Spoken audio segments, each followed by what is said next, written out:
యెహోషువ 8వ అధ్యాయము. మరియు యెహోవా యెహోషువతో ఇట్లనెను, భయపడకుము, జడియకుము.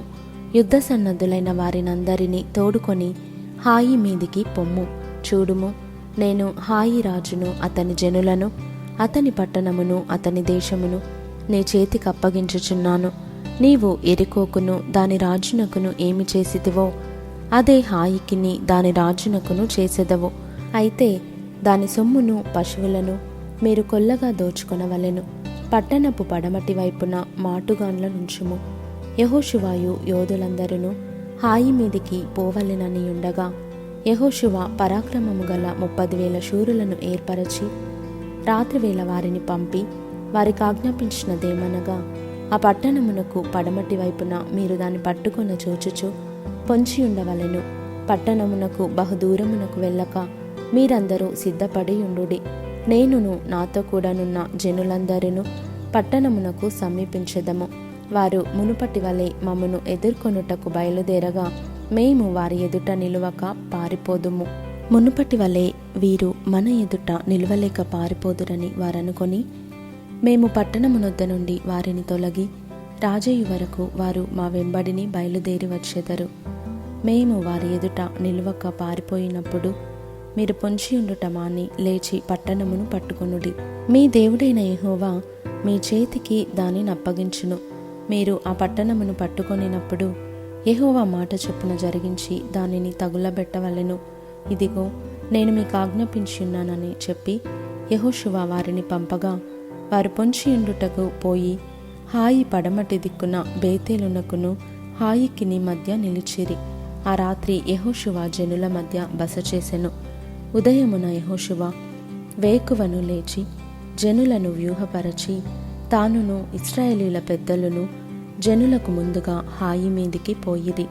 అతని యొద్దనున్న యోధులందరూ పోయి సమీపించి ఆ పట్టణమునెదుటికి వచ్చి హాయికి ఉత్తర దిక్కున దిగిరి. వారికిని హాయికిని మధ్యను లోయయుండగా అతడు ఇంచుమించు 5,000 మంది మనుషులను నియమించి పట్టణమునకు పడమటి వైపున బేతేలునకును హాయికిని మధ్యను పొంచియుండుటకు ఉంచెను. వారు ఆ జనులను, అనగా పట్టణమునకు ఉత్తర దిక్కుననున్న సమస్త సైన్యమును, పట్టణమునకు పడమటి దిక్కున దాని వెనుకటి భాగముననున్న వారిని ఉంచిన తరువాత యెహోషువ ఆ రాత్రి లోయలోనికి దిగిపోయెను. హాయి రాజు దాన్ని చూచినప్పుడు అతడును అతని జనులందరూ పట్టణస్థులందరూ త్వరపడి పెందలకడ లేచి మైదానమునెదుట ఇశ్రాయేలీయులను ఎదుర్కొని తాము అంతకుముందు నిర్ణయించుకొనిన స్థలమున యుద్ధము చేయుటకు బయలుదేరిరి. తన్ను పట్టుకొనుటకు పొంచియున్నవారు పట్టణమునకు పడమటి వైపున నుండిన సంగతి అతడు తెలుసుకొనలేదు. యెహోషువయు ఇశ్రాయేలీయులందరూ వారి ఎదుట నిలువలేక ఓడిపోయిన వారైనట్టు అరణ్య మార్గము తట్టు పారిపోయినప్పుడు వారిని ఆతురముగా తరుముటకై హాయిలోనున్న జనులందరూ కూడుకొని యెహోషువను తరుముచు పట్టణమునకు దూరముగా పోయిరి. ఇశ్రాయేలీయులను తరుముటకు పోనివాడొకడును హాయిలోనే గాని బేతేలులోనే గాని మిగిలి ఉండలేదు. వారు గవిని వేయక పట్టణమును విడిచి ఇశ్రాయేలీయులను తరుమబోయి ఉండిరి. అప్పుడు యెహోవా యెహోషువతో ఇట్లనెను, నీవు చేతపట్టుకొనిన ఈటెను హాయి వైపుగా చాపుము. పట్టణమును నీ చేతికప్పగింతును. అంతటా యెహోషువ తన చేతనున్న ఈటెను ఆ పట్టణము వైపు చాపెను. అతడు తన చెయ్యి చాపగా పొంచియున్నవారు మాటులో నుండి త్వరగా లేచి పరుగెత్తి పట్టణములో చొచ్చి దాన్ని పట్టుకొని అప్పుడే తగులబెట్టిరి. హాయివారు వెనుక వైపు తిరిగి చూచినప్పుడు ఆ పట్టణము యొక్క పొగ ఆకాశమునకెక్కుచుండెను. అప్పుడు అరణ్యమునకు పారిపోయిన జనులు తిరిగి తమ్మును తరుముచున్న వారి మీద పడుచుండిరి గనుక ఈ తట్టైనను ఆ తట్టైనను పారిపోవుటకు వారికి వీలు లేకపోయెను.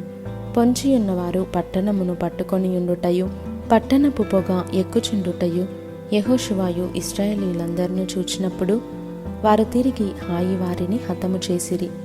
తక్కిన వారును పట్టణములో నుండి బయలుదేరి వారికి ఎదురుగా వచ్చిరి. అట్లు ఈ తట్టు కొందరు ఆ తట్టు కొందరు ఉండగా హాయివారు ఇశ్రాయేలీయుల నడుమ చిక్కుబడిరి గనుక ఇశ్రాయేలీయులు వారిని హతము చేసిరి. వారిలో ఒకడును మిగులలేదు, ఒకడును తప్పించుకొనలేదు. వారు హాయి రాజును ప్రాణముతో పట్టుకొని యెహోషువ యొద్దకు తీసుకొని వచ్చిరి. బీటిలోను పొలములోను హాయి నివాసులను తరిమిన ఇశ్రాయేలీలు వారిని చంపుట చాలింపగా కత్తివాత కూలక మిగిలిన వాడొకడును లేకపోయినప్పుడు ఇశ్రాయేలీలందరూ హాయి యొద్దకు తిరిగి వచ్చి దానిని కత్తివాతను నిర్మూలము చేసిరి. ఆ దినమున పడిన స్త్రీ పురుషులందరూ 12,000 మంది. యెహోషువ హాయి నివాసులందరినీ నిర్మూలము చేయు వరకు ఈటెను పట్టుకొని చాచిన తన చేతిని తిరిగి ముడుచుకొనలేదు. యెహోవా యెహోషువకు ఆజ్ఞాపించిన మాట చొప్పున ఇశ్రాయేలీలు ఆ పట్టణములోని పశువులను సొమ్మును తమ కొరకు కొల్లగా దోచుకొనిరి. అట్లు యెహోషువ హాయి నిత్యము పాడైపోవలెనని దాన్ని కాల్చివేసెను. నేటి వరకు అది అట్లేయున్నది. యెహోషువ హాయి రాజును సాయంకాలము వరకు మ్రాను మీద వ్రేలాడదీసెను. ప్రొద్దుగ్రుంకుచున్నప్పుడు సెలవీయగా జనులు వాని శవమును మ్రాను మీద నుండి దించి ఆ పురద్వారమునెదుట దాన్ని పడవేసి దానిమీద పెద్ద రాళ్ల కుప్ప వేసిరి. అది నేటి వరకు ఉన్నది.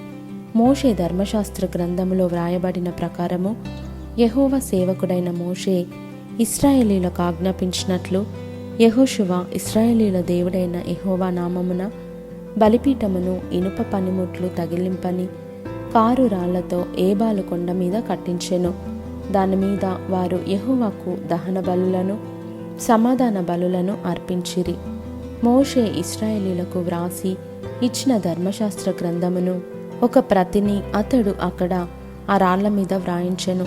అప్పుడు ఇశ్రాయేలీలను దీవించుటకు యెహోవా సేవకుడైన మోషే పూర్వము ఆజ్ఞాపించినది జరగవలెనని పరదేశులేమి వారిలో పుట్టిన వారేమి ఇశ్రాయేలీలందరినూ వారి పెద్దలను వారి నాయకులను వారి న్యాయాధిపతులను యెహోవా నిబంధన మందసమును మోయు యాజకులైన లేవీయుల ముందర ఆ మందసమునకు ఈ వైపున ఆ వైపున నిలిచిరి.